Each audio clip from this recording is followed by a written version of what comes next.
आपल्याला सर्वांना माहिती आहे की मागचे 4-5 दिवस जवळजवळ दररोजचा 200 mm हा रेनफॉल इथे होतो आणि मुळात नवी मुंबईमध्ये 2-3 ठिकाणी पाणी साचण्याच्या मोठ्या प्रमाणात तक्रारी येतो।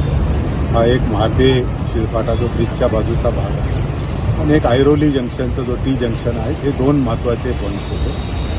आमची सगळी यंत्रणा याच्यावर काम करत होते, पण इथे मला लक्षात आलं की हा जो आपण लेफ्ट साईडला जो ब्रिज आहे, हा ब्रिजच्या खाली एक नाली आहे आणि तीच बंद आहे, तर ती ओपन करण्याचं काम चालू आहे। त्याच्यामुळे मला वाटतं की हे होईल।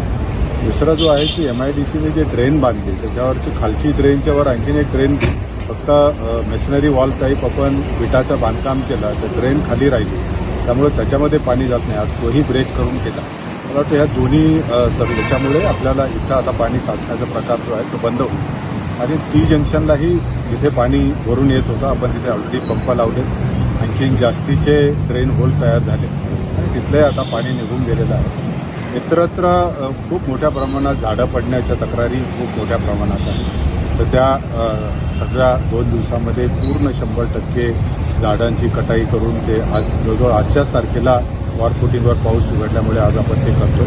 एखादे 2 राहिले जे सुकलेले फक्त वाकलेली झाडं आहेत, ती पण काढण्याचं आम्ही सांगितलेलं आहे। त्याच्या व्यतिरिक्त रस्त्यावर मातीचं प्रमाण खूप आलेलं आहे, कारण पावसाच्या वेळेमध्ये तर ही सर्व मातीसुद्धा काढून घ्यायचं सांगितलेलं आहे। कुठेही मॅनहोल ओपन राहणार नाहीत हेही आपल्याला सांगितलं आणि ज्या ज्या ठिकाणी लहान मोठे आता खड्डे पण तयार व्हायला लागलेले आहेत रस्त्यावर, हेही लगेच आपल्याला 2 दिवसामध्ये सगळे बंद करून सगळं त्याच्यावर पण आपण उपाययोजना सांगितलेलं आहे की मला खात्री आहे की ह्या 2 दिवसामध्ये पूर्ण जो काही 4 दिवसाचा 5 दिवसाच्या पावसाने जे काही रस्त्यावर आलेले अडचणी आहेत त्या दूर होतील। रस्त्याच्या बाजूची झाडांची जी वाकलेली आहेत किंवा काही पडलेली आहेत ती सुद्धा आपण क्लिअर करतो आणि हे जे 2 मुख्य वॉटर लॉगिंग पॉईंट होते ते सुद्धा आपण क्लिअर करतो।